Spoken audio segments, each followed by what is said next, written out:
Hello student, आप लोग कैसे हैं? आई होप आप लोग अच्छे होंगे, पढ़ाई कर रहे होंगे। तो आज की इस वीडियो में हम कवर करेंगे प्रश्नावली 5.2 की 13वीं सवाल लगाएंगे और उसके बाद की भी सवाल लगाएंगे। तो अगर आपने इसके पहले की वीडियो नहीं देखी है तो चैनल के प्लेलिस्ट में जाकर आप इसके पहले की वीडियो देख लीजिएगा। तो चलिए वीडियो को शुरू करते हैं। इसमें दिया है 13वीं सवाल में 3 अंकों वाली कितनी संख्याएं 7 से विभाज्य हैं। तो इसमें कह रहा है कितनी संख्याएं, हमें संख्याएं पूछा है। तो इसमें हम ये जान सकते हैं कि यन का मान इसमें पूछ रहा है। कितनी संख्याएं, तो ये यन ही तो होगा। तो यन हमें इसमें निकालना पड़ेगा। अब हमें ये नहीं पता है कि ऐसी कितनी संख्याएं होंगी जो 7 से विभाज्य होगा, तो उसे हमें निकालना पड़ेगा। सबसे पहले हमें ये देखना होगा कि 3 अंकों की संख्याएं हैं जो 7 से विभाज्य होनी चाहिए। तो 3 अंकों की संख्याएं तो 100 भी है।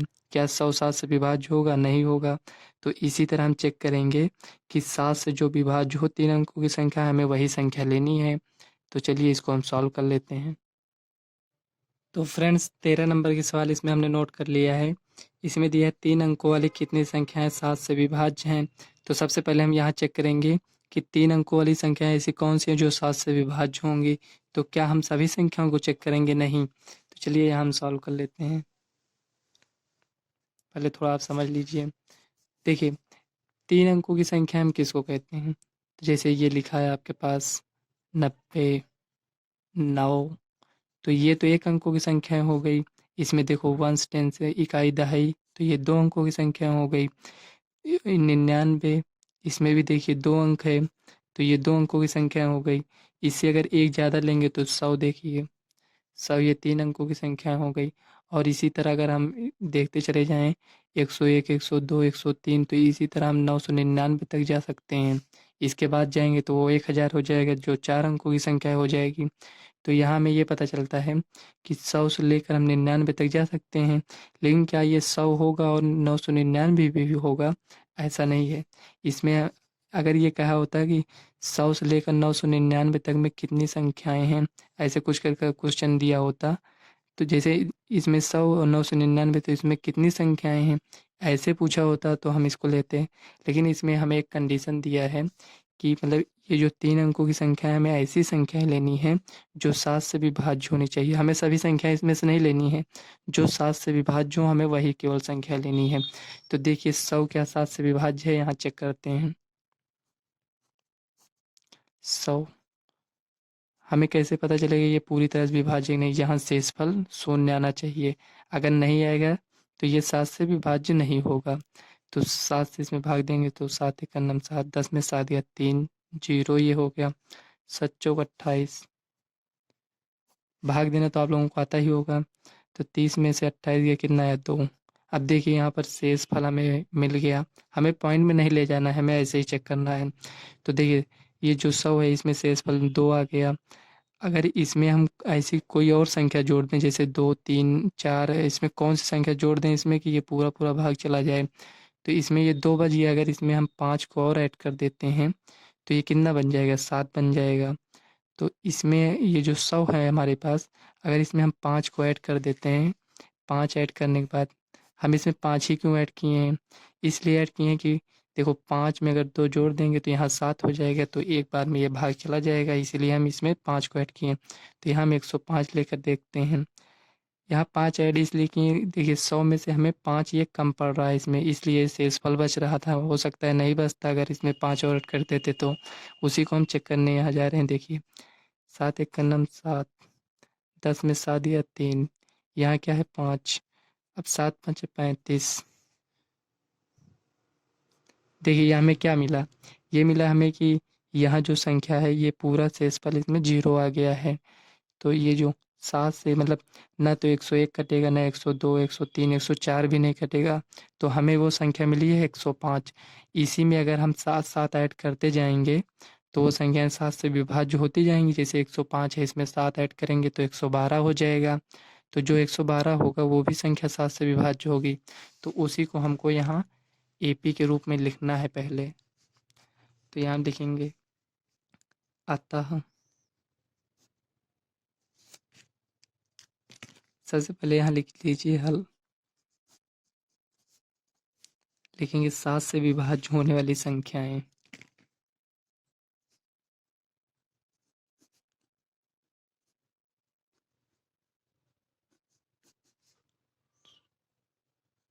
होने वाली संख्याएं।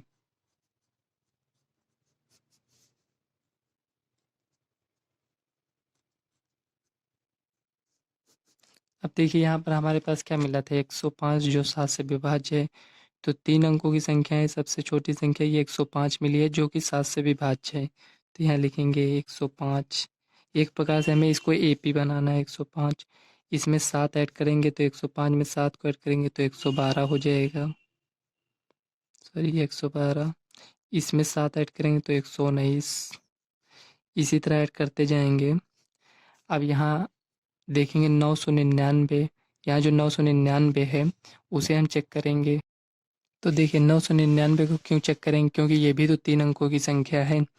तो इसमें देखेंगे 999 क्या ये 7 से पूरी तरह से विभाज्य है। 999। अब इसको 7 से विभाज्य करेंगे तो 7 एक का नम 7, 9 में 7 गया 2। यहाँ इसे 9 को नोट कर लेंगे। 7 चौक 28, 29 में से 28 गया 1, 1 9 ये बच्चा है, इसको नोट कर लीजिए। 7 दूनी 14, ये हो गया। 9 में से 4 गया 5, ये 5 है, इसमें 5 बच रहा है। देखिए यहाँ हमें क्या मिला 5। तो इसमें हम 2 को ऐड कर दें, मान लीजिए 2 और ऐड कर देते हैं तो ये 7 हो जाएगा, भाग चला जाएगा। लेकिन अगर इसमें हम 2 को ऐड करते हैं तो क्या यहाँ ये 999 रहेगा? नहीं रहेगा, क्योंकि देखिए यहाँ पर जो हमने ऐड किया था यहाँ 5, तो 105 लिख रहे थे तो वो 3 ही अंकों की संख्या थी, इसलिए हम इसमें ऐड कर दिए थे। लेकिन इसमें देखिए अगर हम 5 यहाँ तो आ ही रहा है, इसमें अगर हम 2 को ऐड करते हैं 7 बनाते हैं तो ये 7 से तो भाग चला जाएगा। लेकिन अगर ये जो 2 है इसमें ऐड करेंगे तो क्या ये 3 अंकों की संख्या रहेगी? नहीं रहेगी, वो 4 अंकों की संख्या बन जाएगी। इसलिए इसमें हम 2 को नहीं ऐड करेंगे। ये जो 5 आया है इसमें से हम माइनस कर देंगे, क्योंकि ये जो बच रहा है अगर इसमें से माइनस कर देंगे तो ये नहीं बचेगा। तो 999 में से 5 को माइनस करेंगे तो 9 में से 5 गया 4, 9 9। तो ये वो हमें संख्या मिल गई है जो 7 से पूर्णतः विभाजित हो जाएगी। तो यहाँ हम लिख देंगे इसी को। तो 3 अंकों की संख्या हमें मिली है। इसी तरह हम 105, 12, 119 इसी तरह ये 994 तक है। तो इसमें हमें पूछ रहा है कितनी संख्याएं हैं, मतलब हमें यन ज्ञात करना है। इसमें हमें यन का मान ज्ञात करना है। तो पहला पद तो हमें ये मिल गया है, तो यहाँ हम लिखेंगे a बराबर 105। सारवांतर हमारे पास क्या आएगा, A2 माइनस A1 करेंगे, आएगा तो साथ ही, क्योंकि सब में साथ साथ ऐड हो रहा है। तो A2 कितना है 112 माइनस 105। देखिए 12 में से 5 गया 7, इसमें हो गया 10, 10 में 10 गया 0, 7 आया हमारे पास। अब हमें ये देखिए पहला पद भी मिल गया और डी का मान क्या मिला 7 मिल गया। क्या इसमें हमें अंतिम पद पता है कौन सा है? हाँ पता है, ये है अंतिम पद। ये 999 अंतिम पद नहीं है, क्योंकि 999 3 अंकों की संख्या है लेकिन वो 7 से विभाज्य नहीं हो रहा है। तो हमें वही संख्या लेना है जो 7 से विभाज्य हो। तो इसमें अंतिम पद कौन सा है? 994 है। तो ये कौन सा पद है? ए अनवा पद है। ये तो हमें नहीं पता है ना कौन सा पद है। तो ए अनवा पद हमारे पास कितना है? 994। कभी कभी अंतिम पद को यल से भी रिप्रेजेंट करते हैं। तो ये तो हमें इतना मिल गया। अब एनवा पद का हम सूत्र लगाएंगे फार्मूले को। देखो ए एन बराबर ए प्लस एन माइनस 1 ब्रैकेट में डी, ये हो गया। अब इसी में मान रख दीजिए, 994 है, इसको यहाँ लिख दीजिए। पहला पद 105 प्लस एन माइनस 1, ये हमें नहीं पता है, यहाँ ऐसे रहने दीजिए। डी का मान 7। फार्मूला लगाने से पहले हमें ये ज़रूर पता होना चाहिए कि हमारे पास क्या क्या है। जैसे फार्मूले में ए है तो ए हमें पता है कि नहीं, पहले हम ये देखेंगे ए पता है। डी ये हमें अभी निकाले तो डी का मान भी मिल गया। और एनवा पर 994 है, ये भी मिल गया। तो इसमें हमें देखिए 1 2 3 मान तो मिल गया, तो एक मान हम आसानी से ज्ञात कर सकते हैं। अगर 2 मान नहीं पता होता, जैसे डी का मान भी नहीं पता होता और एन का मान नहीं पता होता, तो ये फार्मूला लगाते तो हमारा सॉल्व नहीं होता।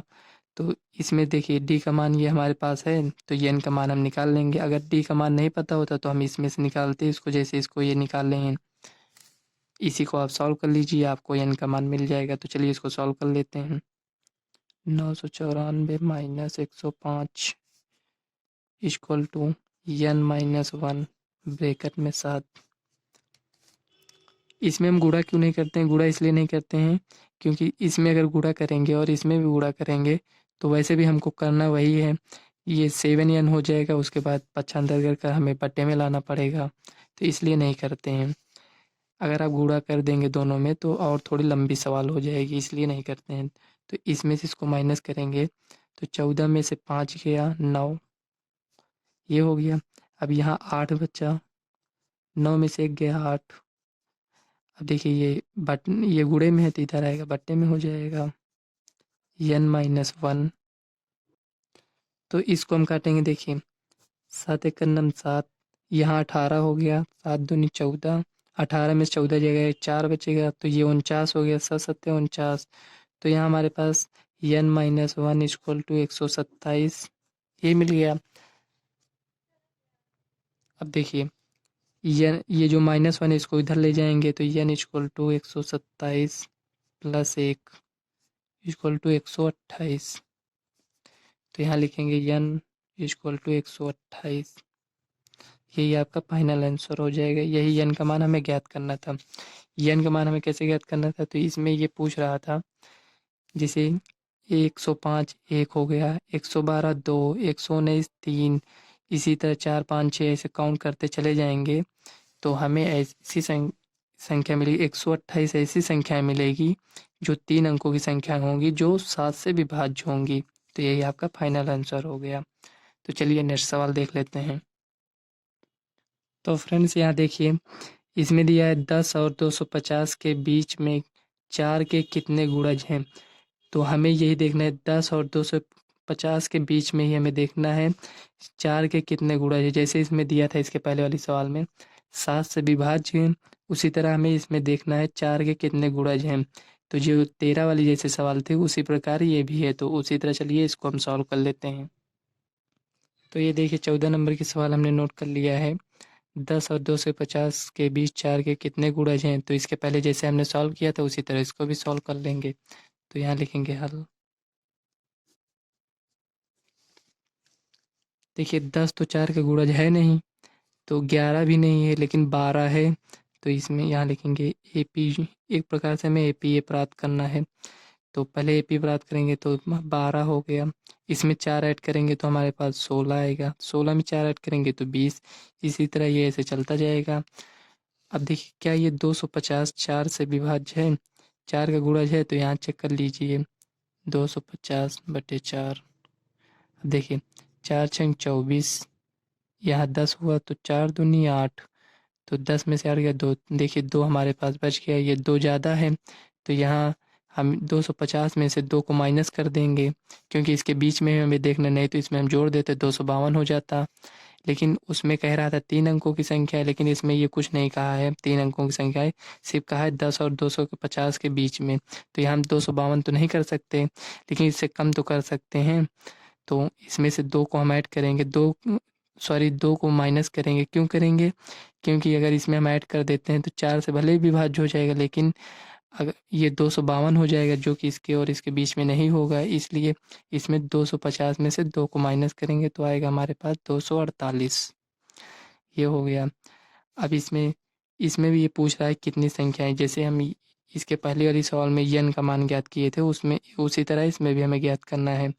तो यहाँ लिखेंगे a बराबर 12, d बराबर 4, 16 में से 12 जाएगा 4 आएगा। अंतिम पद हमें दिया है, कौन है? nवां पद है 248। हम nवां पद क्यों लेते हैं? क्योंकि सबसे लास्ट में तो यही पद है ना, इसी तरह हम जैसे काउंट करते जाएंगे 1 2 3 4 5 6 7 8, तो ये जिस नंबर पर आएगा तो वही तो अंतिम पद हो जाएगा। तो वहीं पर काउंट कर, जैसे मान लीजिए कोई AP है उसमें 5 ही पद है, तो 1 2 3 4 5, ये 5वां पद हमें मिल गया। तो हम n का मान हम कितना पाए? n बराबर 5 पाए। उसी प्रकार ये जो 248 है इसमें से हमें n का मान मिल जाएगा। तो ये अंतिम पद है, an बराबर 248, a बराबर 12, d बराबर 4। इसमें फार्मूला लगा दीजिए जैसे इसके पहले आप सॉल्व किए थे। ये हो गया। देखिए an कितना है? 248 equal to A12 plus n नहीं पता है हमें, d पता है 4। अब 248 12 प्लस में इधर आएगा, माइनस में हो जाएगा। 248 minus 12 equal to n minus 1 4, ये हो गया। अब 248 में से 12 को माइनस करेंगे तो 236 आएगा। देखिए 8 में से 2 गया 6, 4 में से 1 गया 3, 2, ठीक है। अब देखिए यहाँ ये गुणे में इधर आएगा, भाग में हो जाएगा, इक्वल टू n माइनस 1। यहाँ चलिए सॉल्व कर लेते हैं। देखिए 236 ये है, ठीक। 236/4 इक्वल टू n माइनस 1।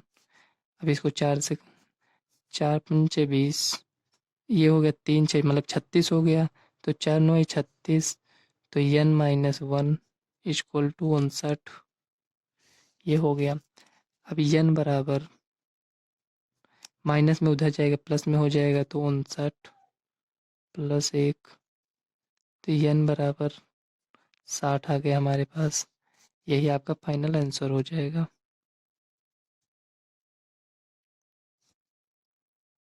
तो फ्रेंड्स, हम आशा करते हैं जो सवाल हमने आपको बताया है वो समझ में आई होगी। अगर समझ में आई है तो आप चैनल को सब्सक्राइब और एक कमेंट ज़रूर करिएगा। तो फ्रेंड्स, इस वीडियो को हम यहीं तक रखते हैं। अगर वीडियो आपको अच्छी लगी है तो वीडियो को लाइक व चैनल को सब्सक्राइब कर लेना, ताकि आने वाले वीडियो का नोटिफिकेशन आप तक सबसे पहले पहुँचे। तो चलिए मिलते हैं नेक्स्ट वीडियो में, तब तक के लिए बाय।